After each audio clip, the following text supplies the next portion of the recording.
the culture editor of Guardian Australia, and I'm so excited to introduce our guest, Helen Garner, today. But before we get there, I want to acknowledge that we are hosting this from Indigenous land. I'm in my home on the Darwin land of the South Coast. I know you'll join me in paying respects to elders past and present, and in recognising that this land was never ceded. A little bit of housekeeping for those who haven't been involved in one of Australia at Home's Zoom talks before.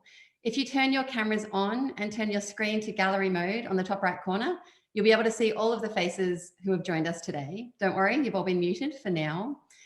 If you open up the chat on the bottom of the screen, you can type in to introduce yourselves and ask questions that you'd like to get posed to Helen Garner, or just ask questions to each other, or just chat away while the discussion's happening.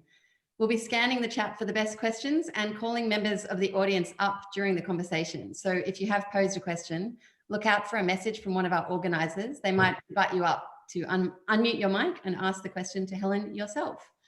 Finally, we are filming this and we're live streaming it too, so please keep yourselves nice. Helen Garner is a giant of Australian literature who really needs no introduction. She has written some of Australia's most important, beloved and influential works of fiction and non-fiction. And that whole time, she has also been keeping a diary.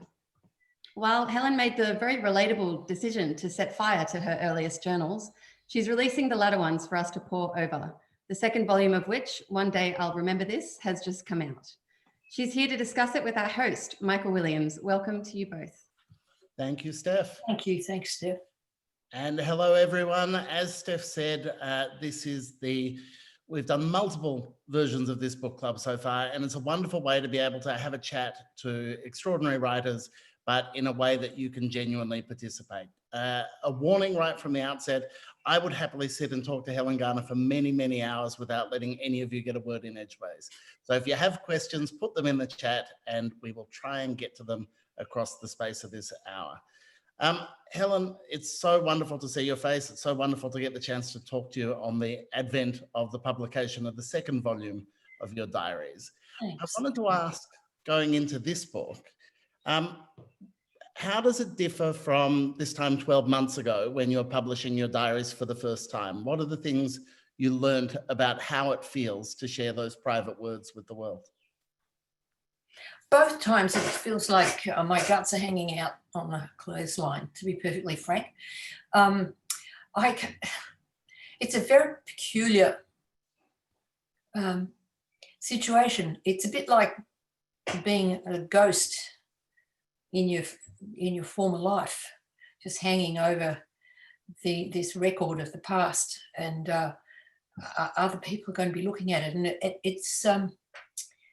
it's really quite bad night's sleep making. You know, but at the moment, the anxiety about what's happening in America is so awful, and then the whole business of the lockdown and coming out of the lockdown, which makes me feel kind of timid and traumatized. I just don't know what to attribute to what cause. But I've taken heart from the way that people have responded to the first one. And I just thought, well, I might as well just go for it. And so that's what I've done. You're committed. It's the big trap of putting volume one on a book, is that I know. You're on the train tracks now and there's no getting off. No, and at the end of every one there's a cliffhanger, so I have to do the next one. But that's all right, yeah. It's kind of, on one level, it's actually quite fun because it's not ordinary writing, it's editing. You know, the stuff is already written. And as with the first one, I made a sort of promise to myself that I wouldn't rewrite. I've only rewritten things. It's mostly a matter of cutting and filleting and throwing stuff away, which is a great pleasure to me. Throwing away things, I mean. When the first volume came out, amongst the anxieties, obviously one of the pressures that you felt was people reading themselves in the diaries and how they would respond to that kind of being aired and shared in public. Did that change the editing process on the second book? Did you have any responses the first time around that gave you pause or made you approach it differently? No, I didn't actually. Let me see. It's hard to cast my mind back to the detail of it. No, I was expecting. I did let people know that I was publishing the diary, and I tried to explain the process that I was using and the disidentifying of people. And I guess this is well in advance, and I was quite surprised by how many of the people I contacted said, some people I said, look, do you want to see the bit that concerns you? And I don't think there was anyone who wanted to see it. Most people said, go ahead, I trust you, which was an astonishing thing to say under the circumstances. I don't know if I'd be able to say that to someone who wrote to me with such a statement. But no, and the other thing was that publishing the first book, people's responses made me realise how ununique I am and how ununique my experiences are. People many times said, oh, this so reminded me of this part of my life, or yes, I know exactly how that felt, because, and it's a really thrilling thing to find out that you're actually fully a member of the human race. Because I think writers, being weird, lonely sorts of people, we get the idea that we're sort of a bit like aliens. And I get that feeling anyway, and I know other writers who've said similar things to me, just that feeling that there's something awful about you, and that you've got this terrible eye that looks at people and won't not see. But the number of people who made a point of telling me that how I mean, one guy wrote to me and said, I remember how it rained that year in Sydney. You know, that even that kind of detail recognition was extremely thrilling to me, just to think that we were on the same planet, you know, in both in the book and in real life. I'm very glad that you can't stop that eye seeing, but I do think one of the products when you read it is intense, kind of the discomfort of intense recognition. I think that experience you describe of feeling like you're part of the human race when you go back over it is an intense feeling in reading it. You said just at the start, you talked about the kind of anxiety of looking backwards, and there's a passage very early on in the new collection where you're asked by V, is The Fatal Shore the kind of book you'd rush out and buy? And you respond, of course not. I've got no feeling for the past at all. He replies, you've got a pretty strong sense of the present though, haven't you? A character with no sense of the past, but with such a sense of the present that she can be used as a gauge in any situation. I'm interested in the experience of going back over your own diaries and how much that feels like kind of reliving a perpetual present, if you like, rather than delving into the past. I'm glad that some of it did seem like the past to me, especially in this second volume. There's a kind of ghostly feeling, you know, brooding over a detailed record of your own life. And you can't, I mean, I think this must be what it's like to be a ghost, if they do exist. That you come back and you go to the places where you were once alive, and there's nothing you can do about it. It can't be changed. You can't change it now. It's too late. And just kind of hovering over your own past is you're just confronted with the fact. And you can't, that's another part of deciding. I mean, I think if to write a memoir is a completely different proposition, because you can excuse yourself retrospectively. You can say, well, of course, you know, I did that then when I was 30, but now I wouldn't dream of doing it because now I'm so mature and psychologically sophisticated. But you can't do that with a diary, and that's the kind of tonic effect that it has had on me anyway. I thought, Jesus, what an idiot I was back then. And couldn't I see the exit doors? Every now and then an exit door to a situation I was in would rear up in front of me, and I would totally fail to see it and would just stroll straight past and off the cliff. that was really quite shocking to me. I'm not sure if that answers your question. No, it does.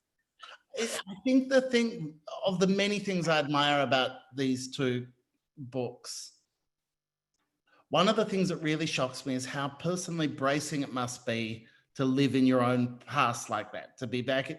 You know, shame in particular is an emotion that I think lives in you physically afterwards. And if you can conjure up the memory of the thing that caused you shame, it's as real as it was back on the day it was. And I wonder, in excavating these diaries, how much you're torturing yourself over these old kind of emotions, these old conflicts, these old griefs. A lot. A great deal. Guilt and shame and remorse. And much more a sense of remorse than a sense of grievance, I have to gladly say. I imagined when I went back that I would sound a lot more aggrieved in the diaries than I turned out to. I mean, this second volume is, you know, there are various strands that run through it. It sort of functions on many different levels, but there's one of those strands is the story of a relationship between a man and a woman, and that takes up a lot of psychic space, or it does to me when I'm thinking and working about it. But I did feel a certain concern about writing, about publishing a lot of that material. But I would wake up at 2 o'clock in the morning and I would think, how can I possibly say that? How can I put that in? And I would lie there sweating and groaning and thinking, okay, as soon as I get up in the morning, I'm going to take that out because it's outrageous to say that. Then I'd get up in the morning, go and sit at the desk, and I'd look at the passage in question, and I'd realise that, as usual, with everything that one tortures oneself about at 2 o'clock in the morning, it seems in daylight quite different. It's as if there's a part of you that doesn't function at 2 o'clock in the morning. And so you can go down a gurgler of horror and shame and remorse. And then when you in daylight comes and you get up and whatever that thing is that doesn't work at 2 o'clock in the morning is working again, it's on. So I'd go and sit at the desk and I'd turn to the part that I had got the horrors about at 2 a.m. and I'd think, oh no, but it's perfectly all right because it's just one tile in this huge mosaic. And at 2 o'clock in the morning, I would have been holding it up in tweezers and in a lab, you know, with a fierce white light beaming on it, completely stripped of context. And I mean, I'm just getting the shivers thinking about this. But then in the morning, in daylight, and put it back into its context, and it's altered by its context, and it's softened and it's given meaning and it absorbs meaning from the things around it. So that's one thing I experienced that over and over and over. And like many things that I'm just going to quote the epigraph to illustrate this point. And the epigraph, the book, is a quote from a book called An Experiment in Leisure, which is by the late Marion Milner, who was a psychoanalyst in London. Everything that one thinks one understands has to be understood over and over again in its different aspects, each time with the same new shock of discovery. I think that's one of the most useful points anybody's ever made. And it's in itself, it has to be churned over and over again. It's as if there are some things that one cannot learn. They just have to be learnt through experience, and somehow you strip yourself of that learning and you go back into the surf and the next wave hits you and you think, God, and then you think, oh, but wait, it's the same wave. I know how to surf this wave. But you can never really believe that about yourself at 2 a.m. No. That makes perfect sense.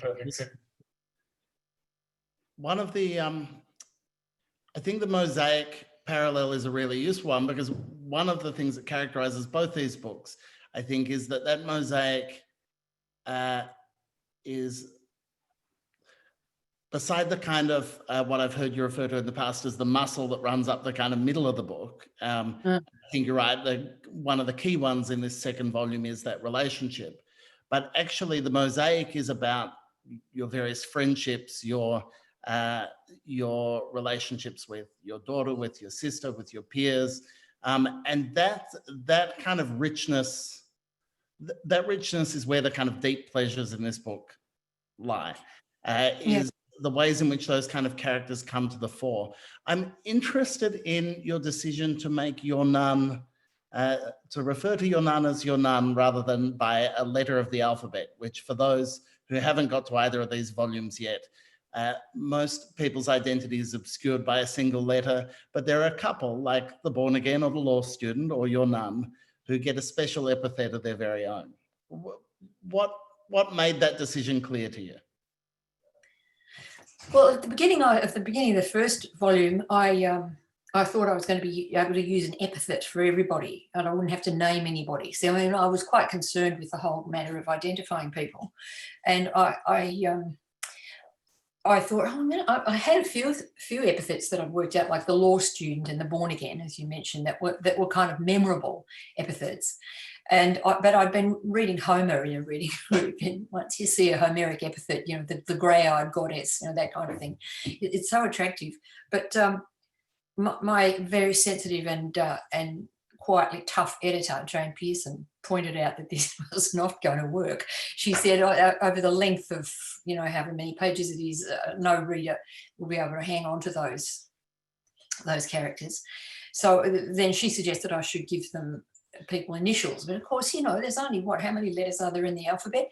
Not enough for the number of people in the book. But that's not why I kept the epithets. Some of the epithets seemed to me to be so, they were mostly people who were dear to me, or that I had a very particular respect for or love for or fear of.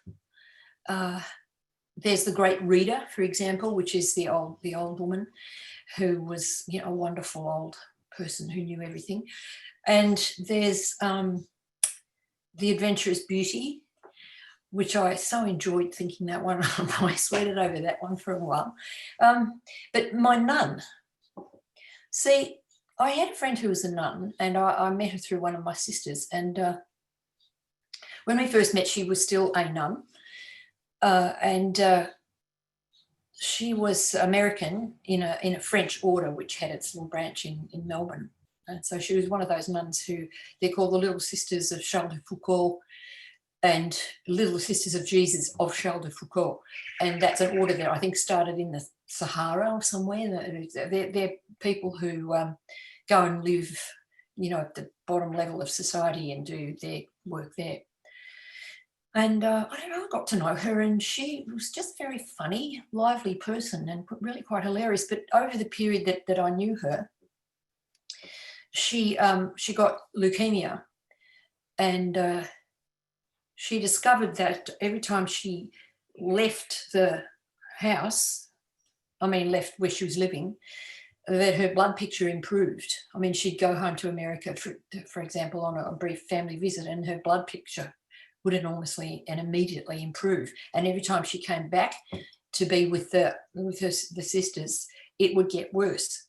And so after this happened a couple of times, she kind of got the message, and she thought, well, I'm going to leave. So she left the order.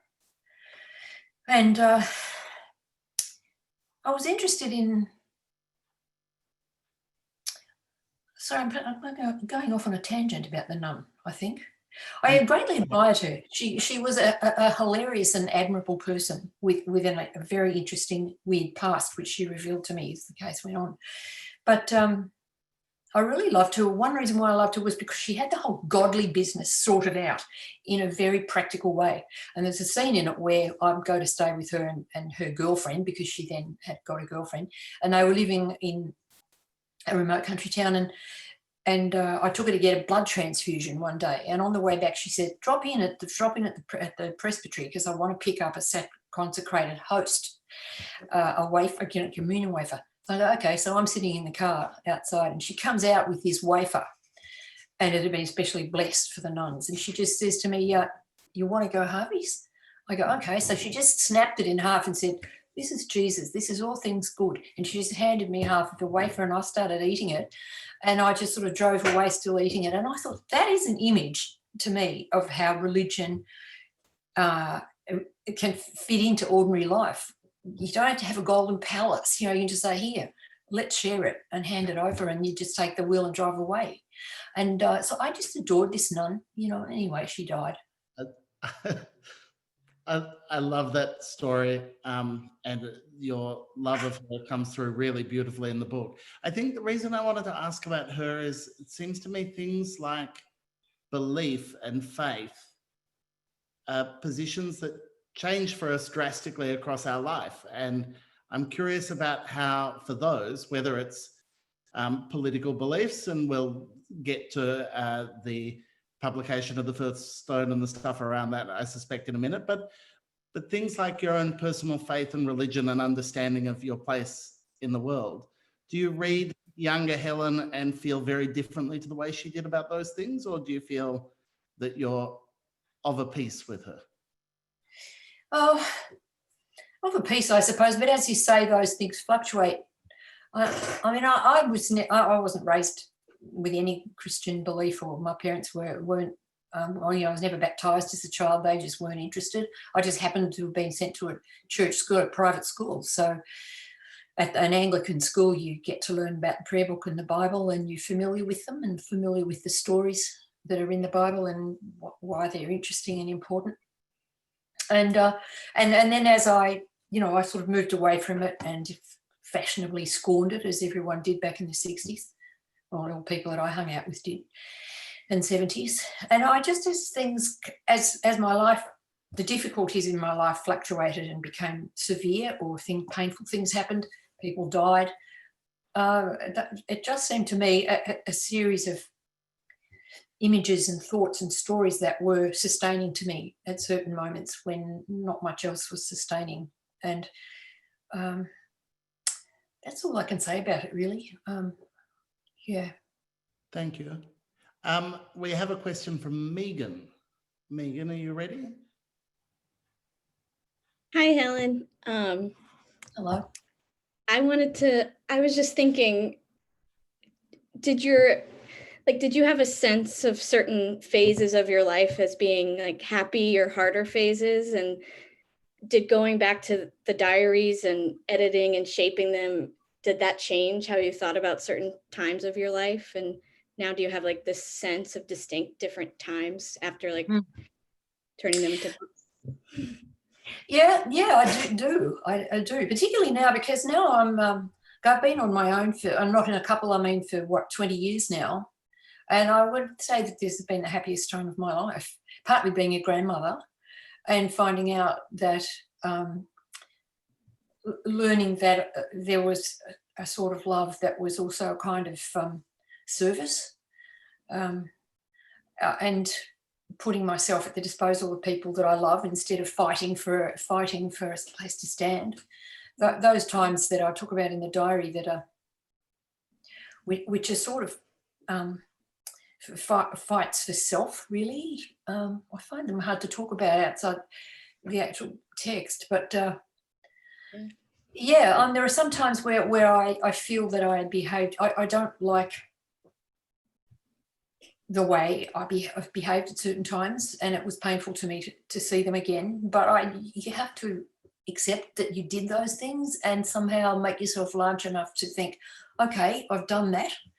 I did that, and that's what I was like back then. And it shows you the parts of your personality that tend to make themselves felt in a crisis, for example, or the parts where you see that you wimped out and that you didn't have the guts to get a grip on the situation you'd allowed yourself to be in. I've got a friend who's terrified of death. He's not sick or anything, but he just is. And he told me that he said to his psychoanalyst, is there any advantage at all in getting old? And the psychoanalyst said, perspective. That was his one-word answer. And I can, at this, well, tomorrow is my birthday and I'll be 78. And so I can tell you that you get perspective as you get older, and it's a fantastic thing. Thank you. Looking forward to it. It's funny the ways in which you talk about courage and looking back at when you were courageous in the past. And one of the things that comes through again and again in these diaries is that often you write like you feel like the diaries are the place where you are being brave when you're cross at yourself for not being brave in person, if that makes sense. There's a reference early on where you're on Bondi Beach and you're thinking about all the things you want to write, and you refer to all the things I slid away from writing last year because I was scared. And of course, they're all things that we have at this point now read in your diaries from the year before, that you have the courage to confront them on the page for yourself, but not have them go through into your work. How much do you see these as a kind of document of private bravery and regretted kind of public fear?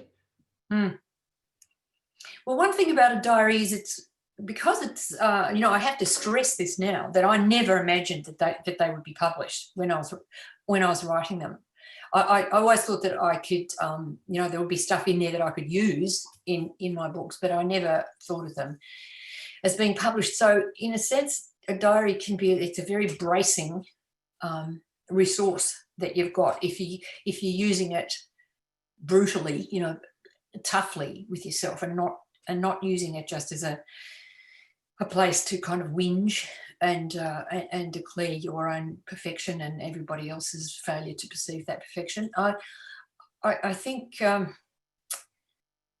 suppose in a way, a diary is just a set of notes, even no matter how carefully you compose it. It's a set of notes, contemporaneous notes, that you on experiences that you, in a sense, not ready to process yet.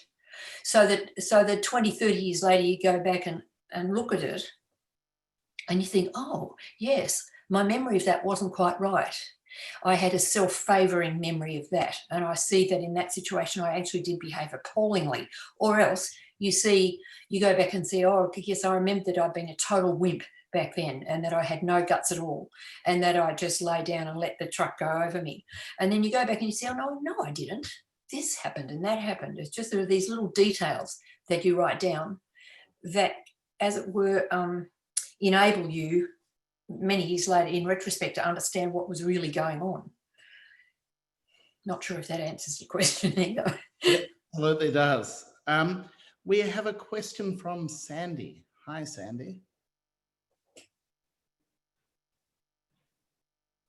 Looking for Sandy. Yep, at the moment, drag out just beyond when I could pretend I was ready. No, that's fine. I have to wait for the host to unmute me. Thank you very much, Michael, for this wonderful opportunity. Helen, happy birthday for tomorrow, I understand. Thanks. I'm a journal writer and have been for many years. I started writing a journal in 1969 when I was, way big. And I look back on my journals and my diaries, and I am horrified by some of the things that I thought and wrote about.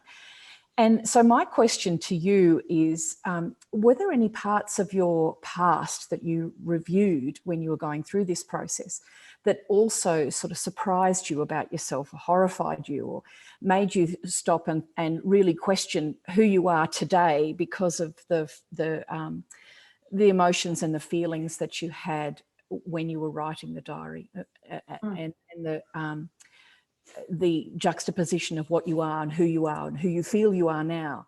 Do you understand what I'm asking? I think I do.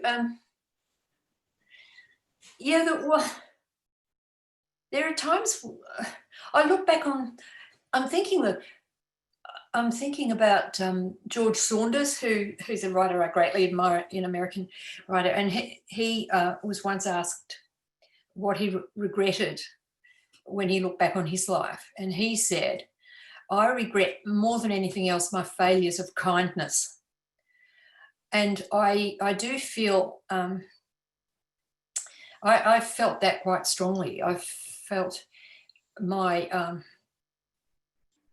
I get appalled at examples of my my selfishness, or what I see from here as selfishness back then. Narrowness. I think though that I know that some people write diaries differently from me. I'm very interested in the small events of life, the little things that happen, the things that, the sort of chair that you have in the kitchen, or what someone said to you down at the supermarket, or things like that that are extremely immediate and practical in a sense. There's a lot of material objects that I notice in my diaries when I go back and look at them.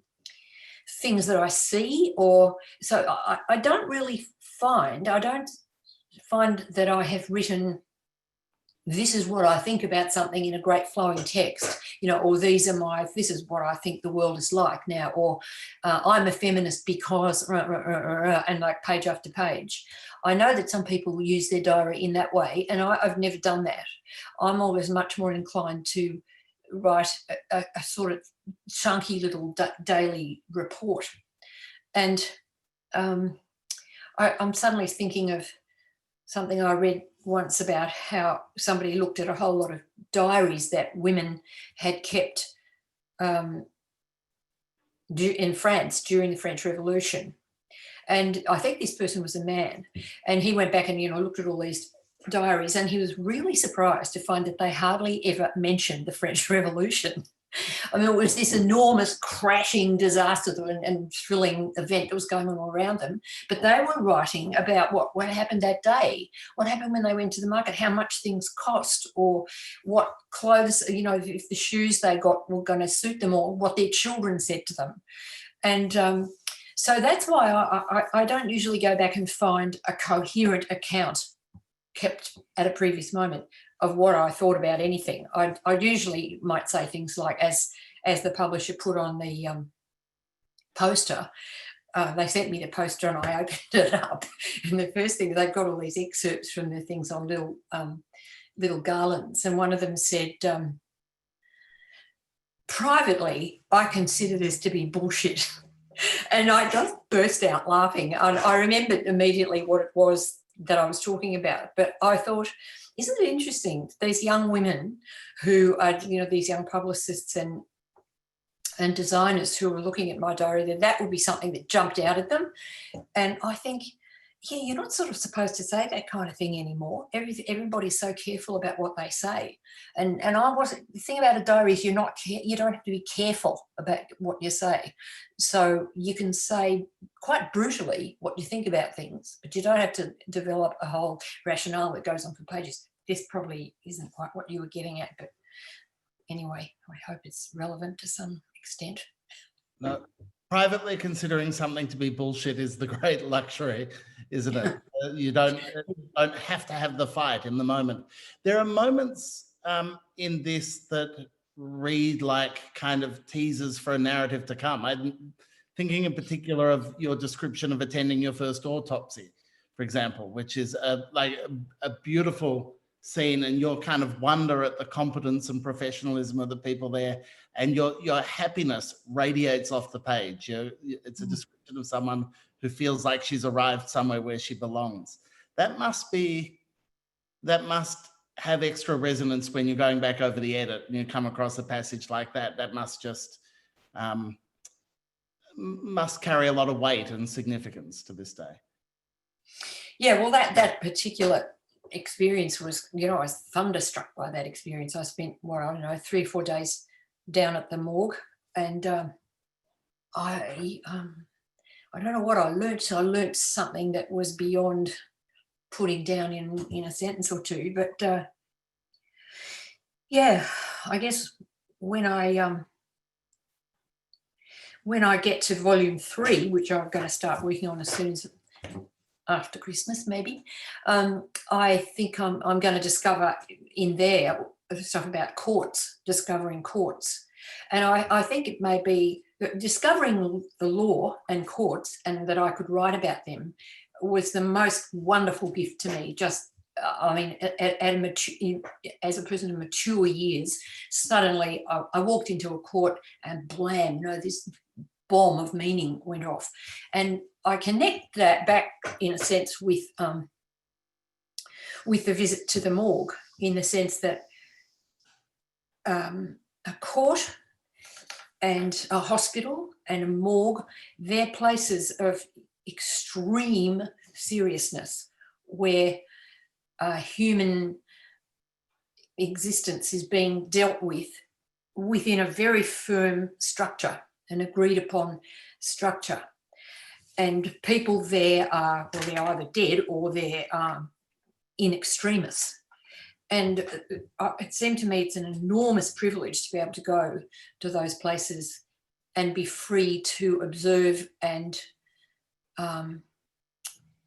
to use what's happening there. I feel that very strongly, and I think that's part of what you mentioned about the sort of happiness that came out of that. I know there are some people, I mean, the whole time that I was, just editing back that section, I was thinking some people are going to think I'm really weird.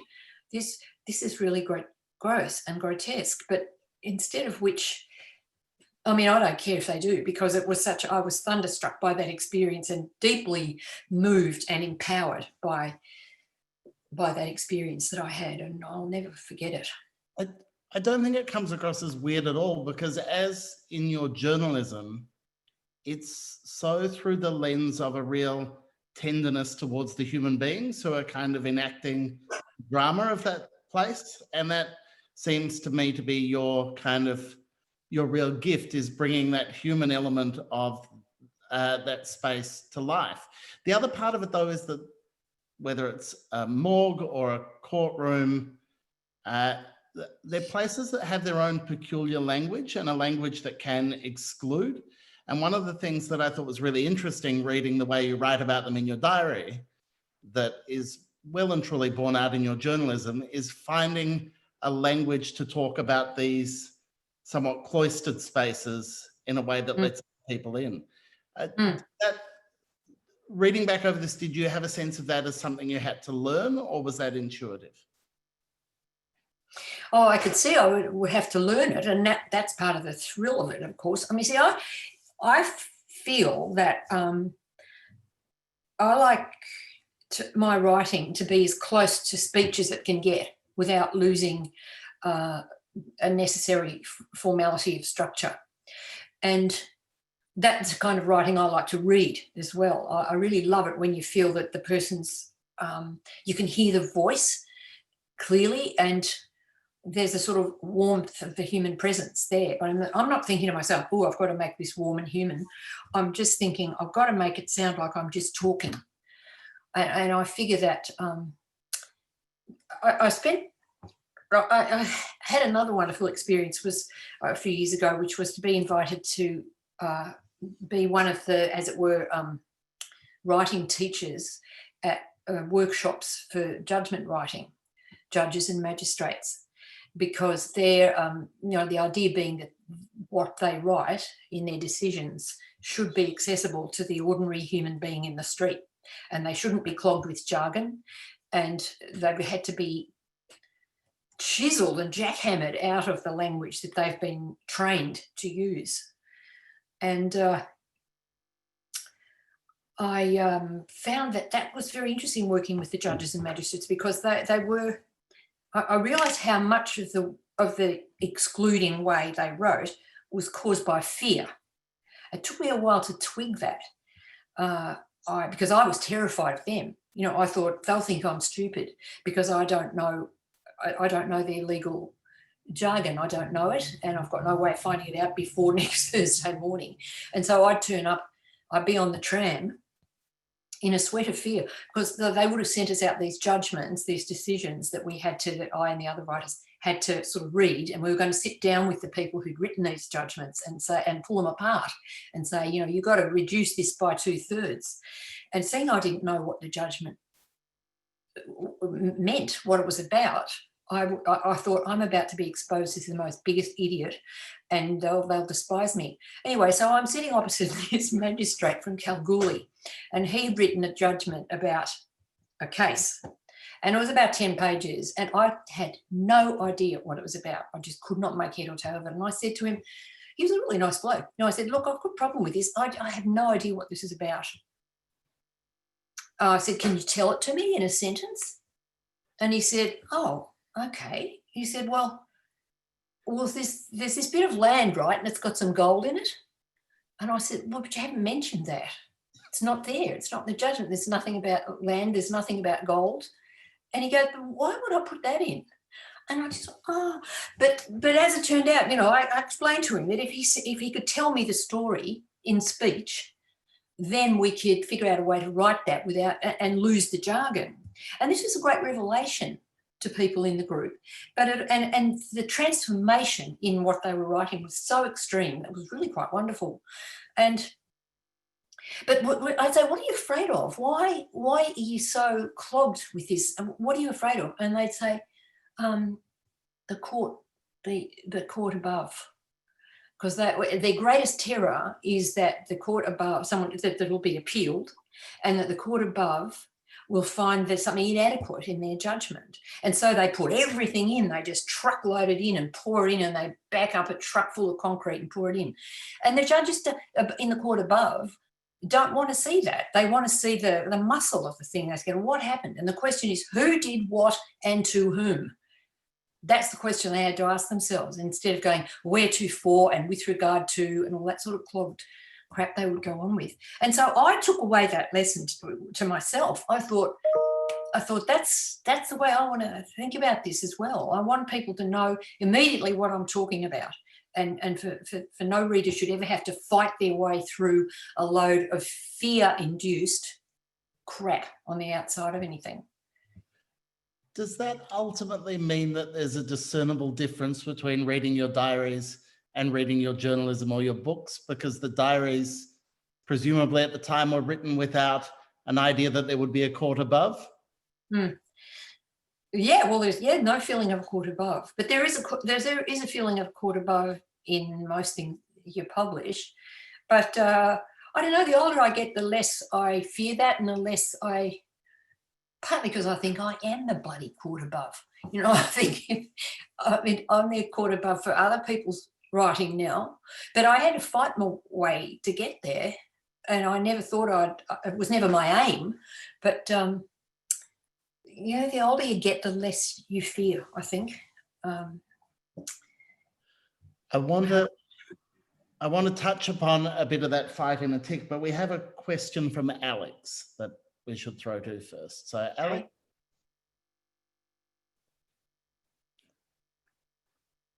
Seamless technology, I love it. It'll happen. Oh, I believe. Like the US election, we'll get a result soon. Ooh, yeah, that's a sore point. Where's Alex? We may have lost Alex.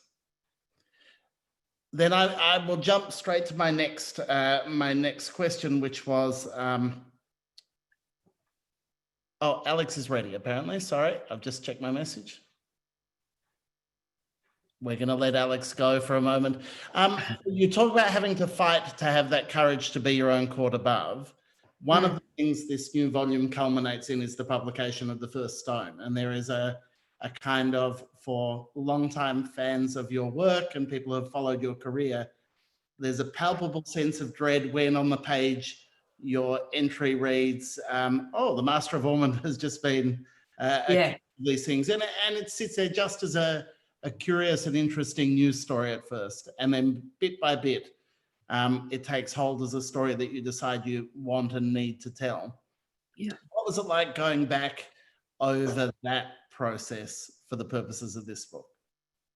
Well, interestingly, I expected there would be more about it in the diary. But then I thought, hey, come, where's all that other stuff? And then I realised that other stuff was actually in, because I have this sort of series of diaries and journals.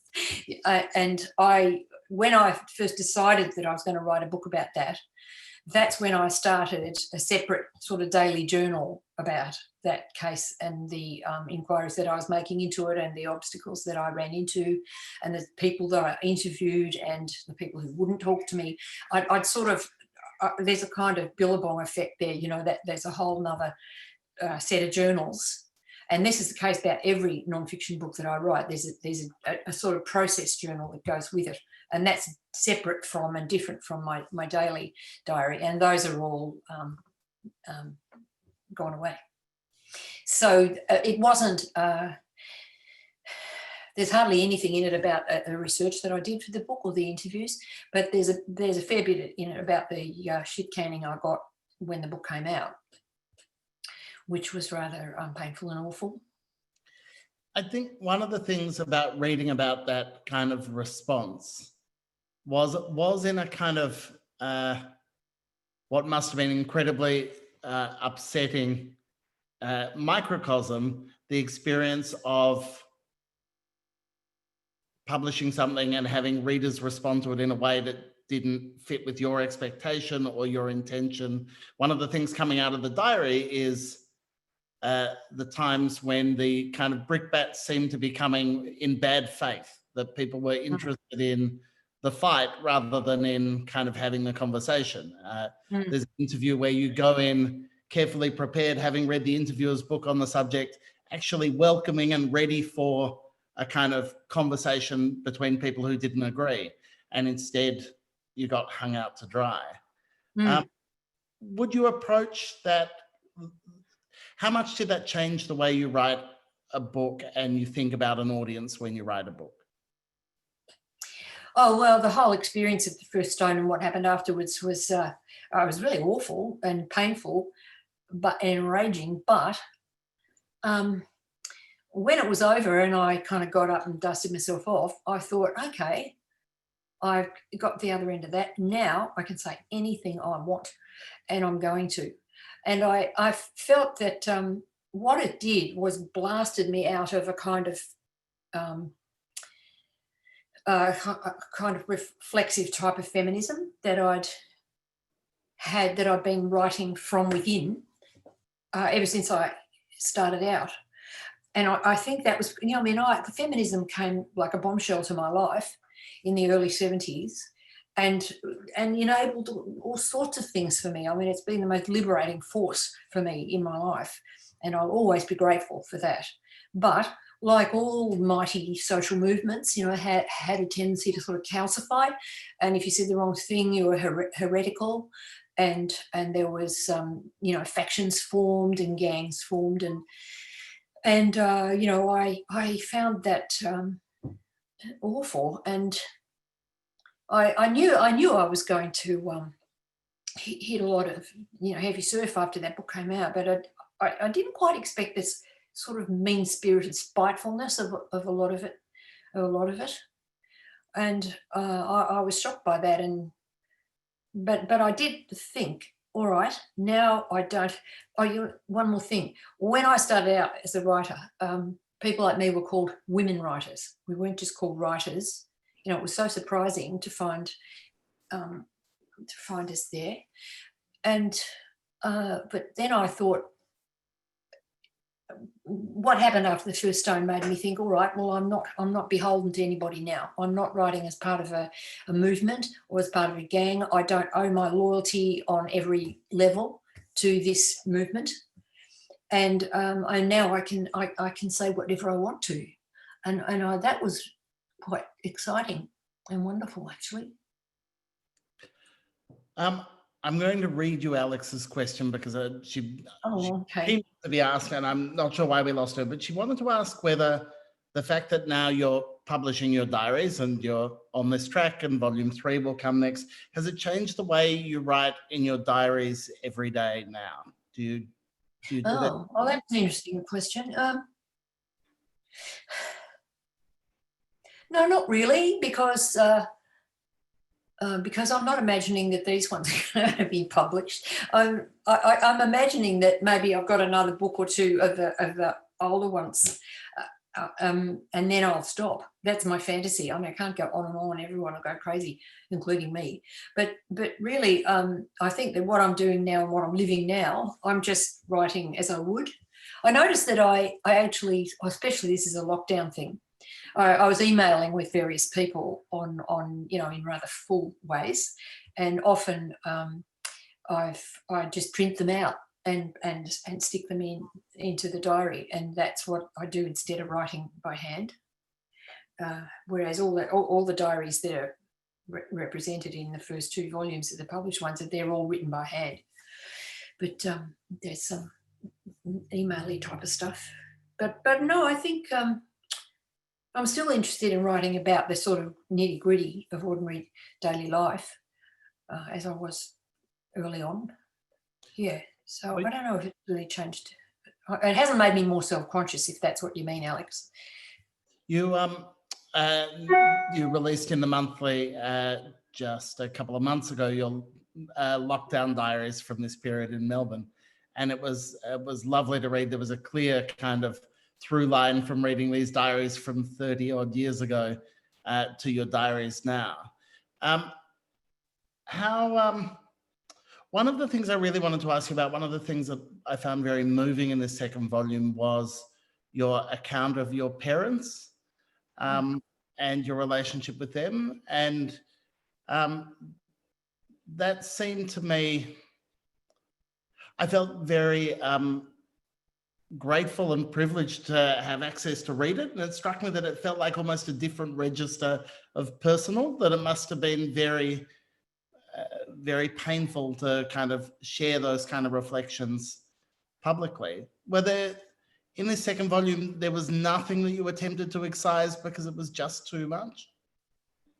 You mean about my parents? Yeah. Were there any points where, I don't know, if I were in your shoes, Helen, trying to edit and write my diaries like this, I think I would need so much therapy during the process to even survive it. I'm just curious about the thing. Why? Because it would make you mean because it would make you feel badly about yourself in the past, or that it was too revealing of the people you were writing about, or? I think because there's a palpable sense of loss, it seems to me, in this second collection. The first one, one of its through lines was about loneliness and distance and isolation. And for this second one, it was about a particular kind of, it struck me as being about a particular kind of love and trying to find a language for that love. And so it meant the sense of grief and loss was palpable. But maybe I'm just projecting. No, the stuff about my parents, both my parents are dead now, God bless them. And there was stuff about my mother. It pains me to think about my mother. And I fought my father ever since I was a teenager. We just fought. And then and I always used to think that I'd be glad when he died, and that I would be able to get to my mother and know her in a way that I never did properly, I felt, because my father was this big figure engaging me fully. But of course what actually happened was that she died first. And so then I found that I had to deal with my father one-on-one. And that made me realise how there's a theme that runs through this second diary, which is everybody thinks that the world is made up of couples, but it's actually made up of triangles. And that, of course, applies with bells on to one's relationship with parents. So that when one of the parents dies, suddenly you think, oh, well, now this is different. Everything swings and sways and so I found I ended up with my father living next door to me, and we got on like a house on fire, after, we had a few quarrels, but I discovered that I liked him, and I discovered that he was really funny, and we'd drive along in the car laughing our heads off and go and have a coffee and things like that. And I was thunderstruck by that, and of course that's going to happen in book 3. So now I've blown it, but so it pains me about my mother. I used to think it would be great when Dad dies, because then I won't have to think about him anymore, and I can deal with Mum and make it right with Mum, and all the difficulties that I had with being, you know, cleverer than my mother, and more highly educated than my mother, which caused me a great deal of angst and impatience and things I'm ashamed of. That's where I feel that lack of kindness and regret for lack of kindness. I'd give anything if she'd walk in here now and I could be sweet to her and you know, but they go and they're gone. Yeah. God. We had a question come from Caroline Baum, who is here in the audience. We're too short for time to try the live cross again, but she was interested when you talked about shame and you talked about kind of guilt, and it was regret in particular she wanted you to elaborate on, and you shared the George Saunders quote with us. Does regret feel useful at this point? Does it feel like it's not too late. I mean, like, if you discover regret in a useful way before you're actually on your deathbed, you can learn what it is. That's the thing about looking back at a diary. You see the sort of strands of your character, and you see what parts of you are ugly and defensive, and what parts are angry when some other feeling would be more better. And you get to know yourself. You say, look out here, this comes again. It's heading for me, and if I just stay calm, I won't have to react to it the way I did back in, you know. So I mean, I actually do find that I've learned things about myself that have been very useful, and a lot of those have come through the regret and sorrow that I feel for the years when I didn't know myself well enough to limit myself and to love someone cleanly. I hear what you're saying, and I think you have deep reserves of self-knowledge that radiate out of these diaries. But I also think, as I thought in the previous volume, you're way too self-critical. What comes across again and again is the sheer generosity and kindness that you, with which you share your life with the people who appear in the books, and which you share these diaries with us, your readers. And so on this birthday eve, which seems a very auspicious time to get to talk to you, I would like to thank you very much for joining us for this chat. And I'm sure everyone else in this chat would join me in thanking you very much. You are unique. I'm not, but thank you so much. Thanks. This has been really fun. Thanks, Michael. Thanks, Helen. Bye, everybody. Thank you so much, everyone. Thank you, Helen. Thank you, Michael, for such a warm and generous and thoughtful discussion. It was a really wonderful way to spend a fairly frightening day. Thanks to everyone who asked questions as well. I'm sorry we couldn't get to all of them. Big happy birthday to Helen Garner for tomorrow. We do this monthly, so please stay tuned to Guardian Australia to find out who our December guest will be. Before we go, I need to thank some sponsors. So Australia at Home, who hosted us today, and their sponsors are Essential Media, Principal Co, the Centre for Australian Progress, the Community Council of Australia, and of course, Guardian Australia. They host regular chats at 1 p.m, so Google them to get to their website and you can see their upcoming schedule. Thanks for joining us, everyone, and have a wonderful weekend.